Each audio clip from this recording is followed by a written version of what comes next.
Buongiorno, buongiorno amici, ragioniamoci sopra Radio Libertà con voi Giuliano Zulin, come sempre a parlare dei temi a noi cari, ovviamente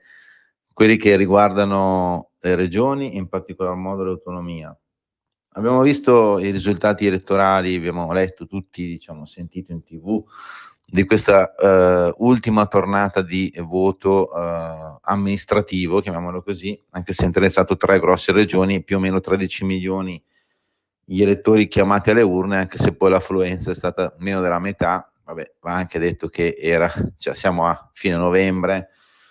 fa freddo, la gente ha l'influenza, per cui chiaramente c'è un tema magari di disaffezione politica, per carità, c'è anche un tema a volte contingente che uno ha l'influenza oppure sta bene al caldo. Per cui ricordo che nel 2014, quando fu eletto Stefano Bonaccini per la prima volta presidente della regione Emilia-Romagna, l'affluenza fu del 38%, forse anche meno, e in Calabria, mi ricordo sempre in quella tornata che era, mi pare appunto metà novembre,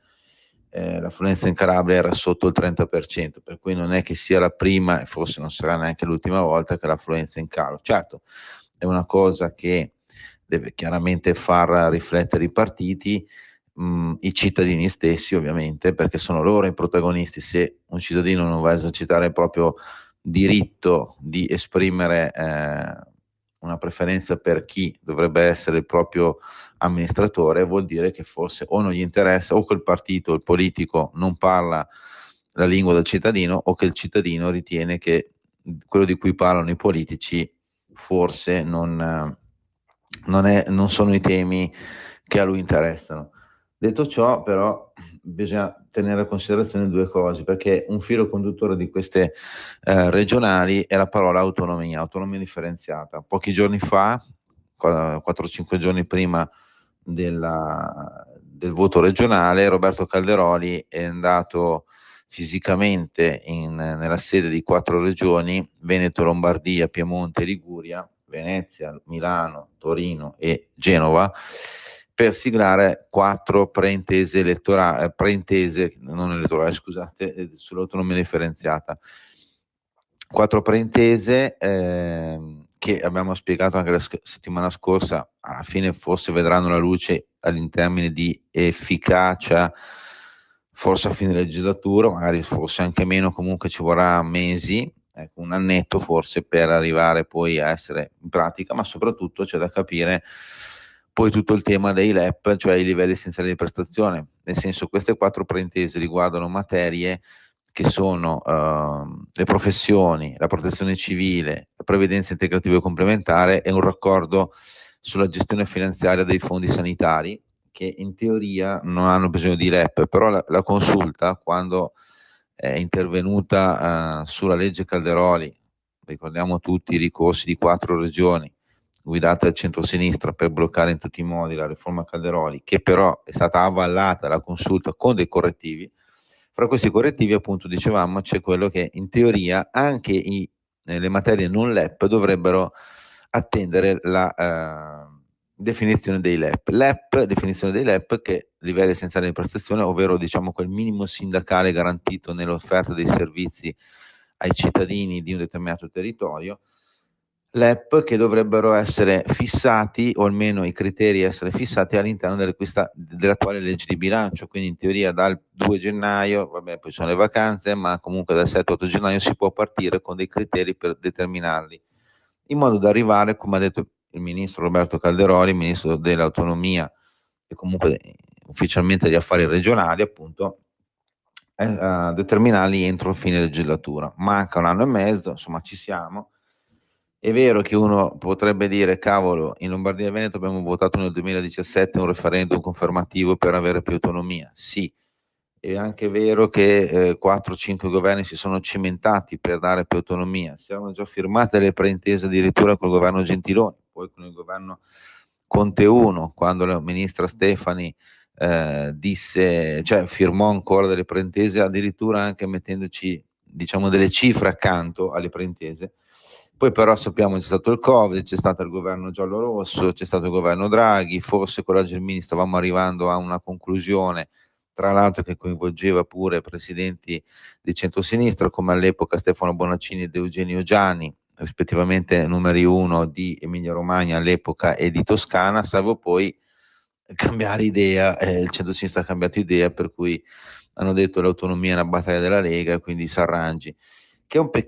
peccato perché adesso il nuovo leitmotiv, purtroppo l'abbiamo visto, per quello dicevo prima, c'è un filo conduttore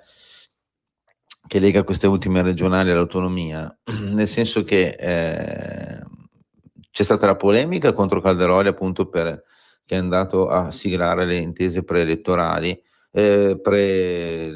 preintese sull'autonomia su 4 materie, non so perché, scusatemi, viene in mente elettorali, perché appunto siamo in giorni di elezioni, e c'è stata la polemica perché hanno detto sono firme appunto elettorali per garantire un voto più agevole, non so, per quanto riguarda la Lega. La Lega che forse non aveva bisogno di questo, credo io, considerando che ha doppiato Fratelli d'Italia in Veneto prendendo il 35-36%. E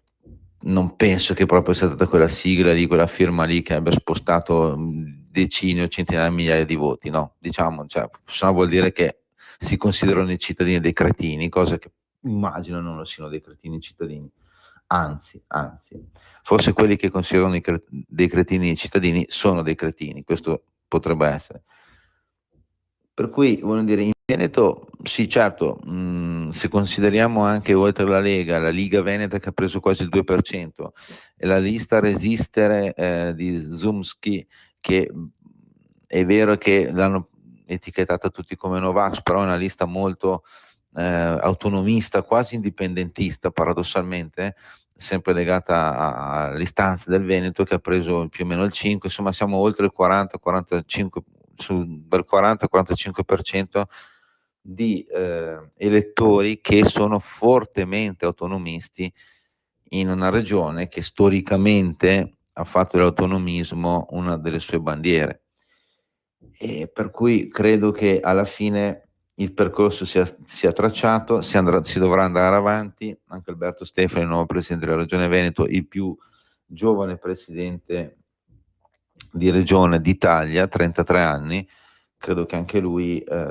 voglia portare avanti questo disegno che è tracciato non da oggi, ma come ha ricordato il segretario della Lega Matteo Salvini, è tracciato da decenni. La Lega porta avanti questa battaglia autonomista, poi sappiamo tutti che è facile, non è, anche perché c'è il mondo contro, a destra e a sinistra, al centro, al nord e soprattutto al sud. E il tema, ecco, quello che dicevo, il sud. Purtroppo abbiamo visto che Elly Schlein, ma anche Roberto Fico, nei primi discorsi dopo loro successo, perché alla fine hanno vinto, Elly Schlein ha vinto con il governatore in Puglia De Caro, ma comunque ha appoggiato anche Roberto Fico in Campania, che ha vinto col 60%, per cui insomma onore ai vincitori sempre, perché sono espressione della democrazia dei cittadini. Le loro prime esternazioni hanno detto adesso dobbiamo fermare l'autonomia. Il nostro obiettivo è fermare l'autonomia. Elly Schlein ha detto dobbiamo ripartire dal sud per riconquistare anche Roma, quindi vincere nel 2027 le politiche. Premesso che poi le politiche sono tutt'altra cosa rispetto alle regionali, ovviamente, perché alle regionali c'è sempre qualcosa di regionale, appunto, che determina un determinato voto, un preciso voto. In Veneto l'effetto Luca Zaia, che abbiamo visto 200.000 preferenze solo lui, poi chissà diciamo, quanta gente non l'ha votato perché avranno detto ma tanto passa lo stesso. E la stessa roba comunque è successo in Campania, dove c'era un grande effetto Vincenzo De Luca, che a suo modo è un autonomista dentro il PD e anche dentro comunque a livello istituzionale fra le varie regioni, e De Caro, che è stato presidente dell'ANCI, cioè dei comuni, dell'associazione che raggruppa tutti i comuni italiani,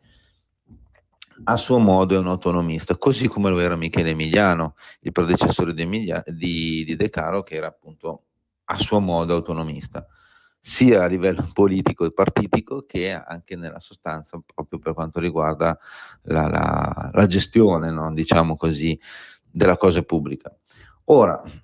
ricominciare, dico a Edi Schlein e a Roberto Fico, ricominciare un dibattito politico dicendo che bisogna mettere come al solito il sud contro il nord, mi sembra che non facciamo del bene né al sud né al nord. Andare all'attacco dell'autonomia vuol dire, credo, essere miopi, per il semplice fatto che l'autonomia può garantire maggiori servizi non solo alle regioni che lo chiedono, perché l'abbiamo detto miliardi di volte, qui ragioniamoci sopra, c'è un aspetto di gestione delle risorse certe e soprattutto programmabili, e quindi la responsabilizzazione dell'amministratore locale è fondamentale, perché dire no all'autonomia vuol dire andare avanti con un pateracchio che ahimè è la situazione istituzionale italiana, un pateracchio che poi cosa comporta? Comporta che ogni anno ogni presidente di regione deve andare col cappello in mano a trattare a Roma, a volte con governi amici, a volte con governi non amici, e portare a casa dei soldi per mettere insieme il pranzo con la cena per quell'anno lì, senza una programmazione certa. Questo penso che non faccia del bene ai cittadini, quindi men che meno ai servizi rivolti ai cittadini, ma soprattutto mettere il sud contro il nord, credo non sia proprio nell'intento migliore, cioè non sia proprio la ricetta migliore per risolvere i problemi del sud, perché i problemi del sud sono nati e stanno allargandosi, si stanno allargando in assenza dell'autonomia, perché adesso l'autonomia non c'è e la forbice nord-sud, lo si vede dai redditi, dai posti di lavoro, dall'evasione anche, è sotto gli occhi di tutti, per cui dire che l'autonomia farà del male forse è il contrario, no? Abbiamo parlato adesso delle regionali, del tentativo, purtroppo, come sempre accade, la sinistra si attacca sempre a qualcosa contro, mai una roba pro o a favore di, cioè perché poi dopo la roba folle, scusate la parentesi, è che nel centro-sinistra, il campo largo, chiamatelo come volete, si definiscono progressisti, no? E progressisti nel senso che pensano al progresso. Progresso, quale sarebbe il progresso? La transizione green può essere la transizione green un progresso, a parte che, voglio dire, si vantano di aver vinto per esempio in Puglia e in Campania, dove in teoria sono regioni assolate, ma il campione italiano del fotovoltaico, del solare, è la Lombardia come numero di impianti.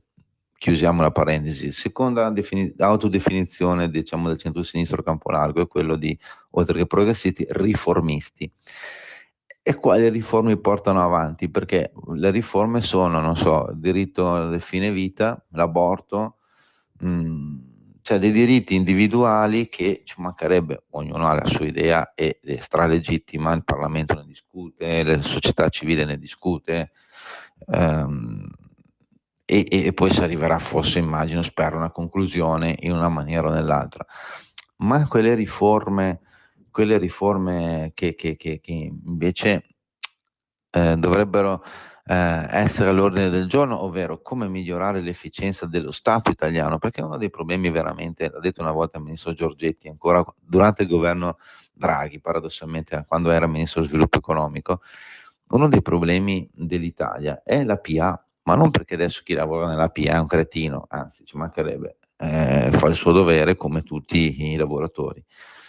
Chi lavora nella PA, a parte che ha una media età di 56-57 anni, e questo io non è che ne abbia 20 di anni, ci mancherebbe, e so cosa vuol dire appunto non avere, quando ne ho quasi 50, e so cosa vuol dire lavorare a 20, 25 o 50 anni. L'entusiasmo c'è sempre, però a volte si resta un po' indietro, no? Con l'evoluzione tecnologica, ci mancherebbe altro, cioè è naturale, penso sia nell'ordine delle cose, le generazioni avanzano e bisogna stare al passo e non è sempre facile stare al passo. Il problema della PA è appunto una marea di carte, cartine, leggi, burocrazia, e soprattutto una, la spending review ha distrutto la PA, tra l'altro, perché la spending review è andata con l'accetta da parte dei governi Monti, e siamo arrivati al fatto che vai in un ufficio comunale o regionale, purtroppo vedi che non ci sono le persone e tu vorresti un servizio e non c'è. Vogliamo entrare nel campo della sanità, si è preferito investire nei centri d'accoglienza per gli immigrati piuttosto che nella sanità. Abbiamo visto quando è successo col Covid, che situazione avevamo della sanità. Poi, finita l'emergenza Covid, abbiamo notato che il PNRR aveva fra le voci anche interventi sulla sanità, ma era la voce a livello economico più piccola, perché si privilegiava invece, per esempio, la transizione green. Benissimo, però poi cosa succede? Succede che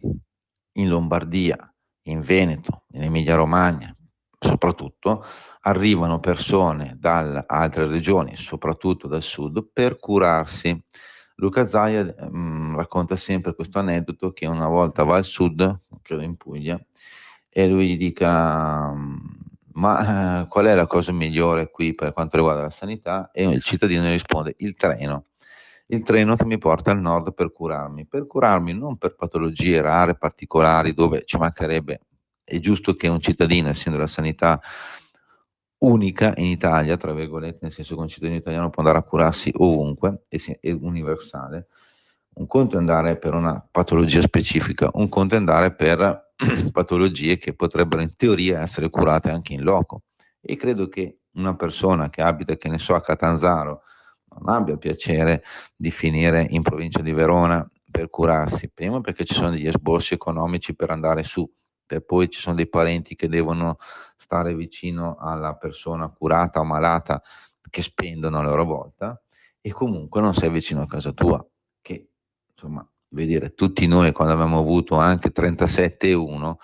è sempre piacevole stare a casa piuttosto che essere in giro, soprattutto in posti che non conosciamo o che diciamo sono foresti, rimanendo in un discorso veneto rispetto alla nostra persona. Ecco, uno nei punti come dire, inseriti nelle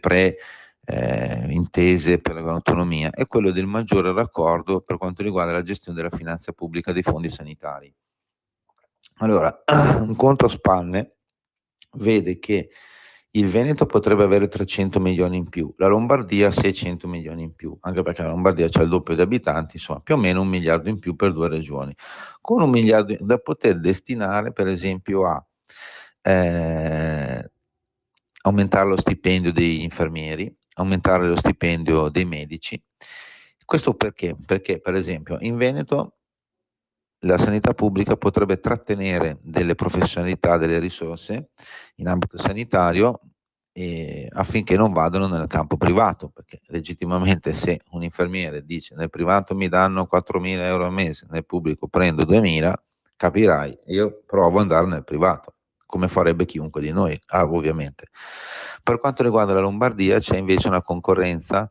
da parte della vicina Svizzera. Chi abita nelle zone nord-ovest della Lombardia è ovvio che dice cavolo vado in Ticino, prendo il doppio, ho i miei turni, poi vengo a casa e diciamo divento, non dico un miliardario, ma posso fare una bella vita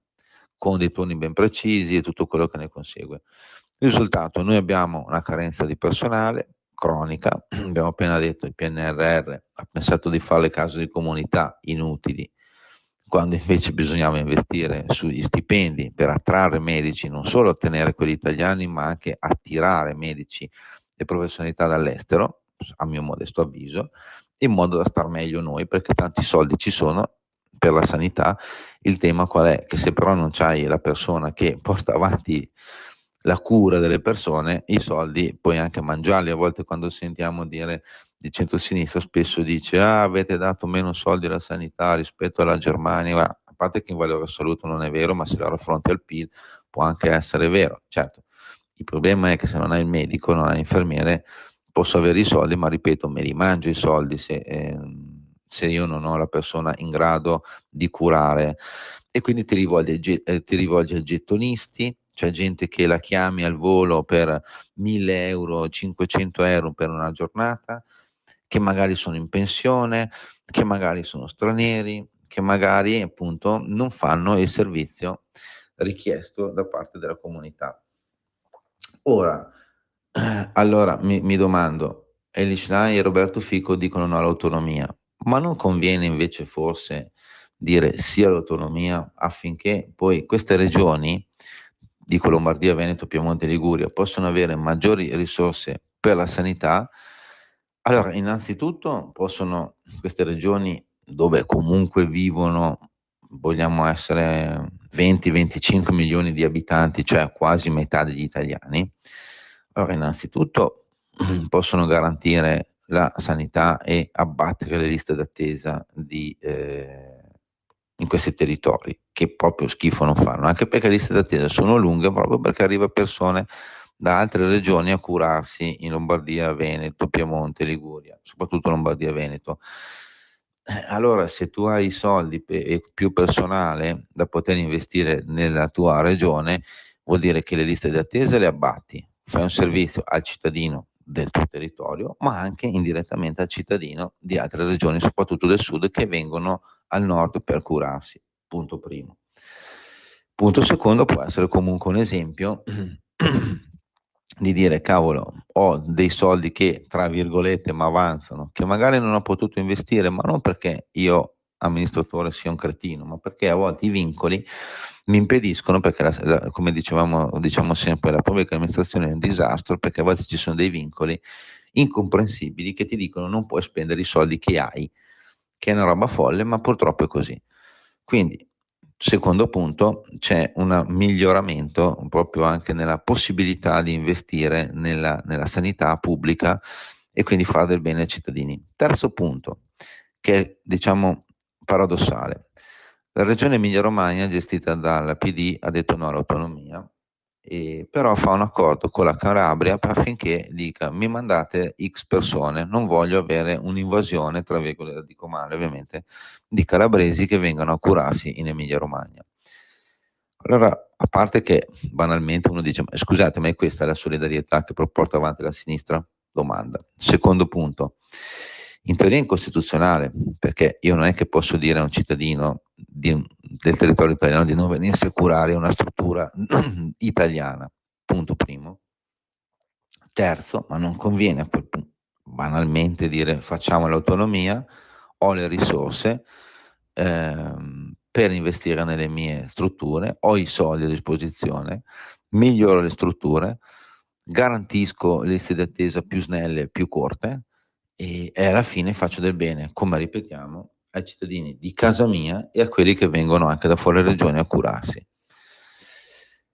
La battaglia quindi è lunga, adesso avevano un po' messo da parte il tema dell'autonomia perché avevano altre cose in mente tipo la flottiglia a sinistra, ma torneranno alla carica in virtù del voto, come era successo dopo le europee. Nel frattempo cosa è successo? Abbiamo perso 1 anno e mezzo per l'autonomia, i servizi al sud per quanto riguarda i cittadini della pubblica amministrazione sono peggiorati o comunque non sono migliorati. Risultato, non abbiamo fatto un passo avanti come Italia. Quindi rimaniamo forti, uniti come sempre, perché il nostro punto di riferimento è sempre quello, la vera riforma, la madre di tutte le riforme, la luce nella notte della Repubblica, ovvero l'attuazione dell'autonomia. Da Giuliano Zulin, come sempre, un grazie a tutti, ci sentiamo la prossima settimana qui su Radio Libertà, ragioniamoci sopra e ovviamente buon